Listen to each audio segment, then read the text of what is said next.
bedak kita ni memang cantik tau. Bedak ni you all, kalau habis, saya tak ada tambah sebab bedak you tengok dia punya finishing korang memang cantik. Okay, saya tunjuk Dewi.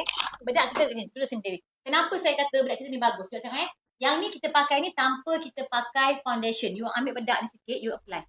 Tengok saya pakai sebelah-sebelah. Yang ni dia akan ikut tona warna kulit kita. Nampak saya dengan Dewi, kulit kita berbeza. Tapi, you pakai ni dia akan ikut tona warna kulit kita. Dan you nampak dia punya coverage memang power. Nampak? You tengok coverage dia memang padu sayang. Nampak? You pakai bedak, you pakai bros ni, nampak kan? Tengok perbezaan. Ini nampak. Ini tak pakai. Nampak tak? Macam kulit gelas. You pakai bedak je. Bayangkan bila you apply dengan sunscreen, tak mega, tak cantik sayang. Memang, berbeza. Contoh bedak saya ni memang bagus. Terima kasih. Okay, jadi yang nak bayar, tolong bayar laju-laju. Yang mana nak payment, tolong payment laju-laju. Glass skin lain wak. Kalau skin powder tu dia macam foundation. Yang ni dia bedak. Dia bedak tapi dia punya finishing memang lawa. Kalau powder tu dia bukan coverage, tapi kalau bedak kita memang coverage. Bedak kita kalau you ada jeragat tebal pun you pakai dia tertutup. Ingat ya, kalau ada bedak kita ni you ada jeragat tebal pun you pakai tertutup.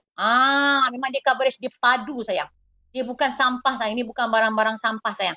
Untuk saya yang nak bayar, tolong bayar laju-laju. Yang mana nak payment, tolong payment. Okay?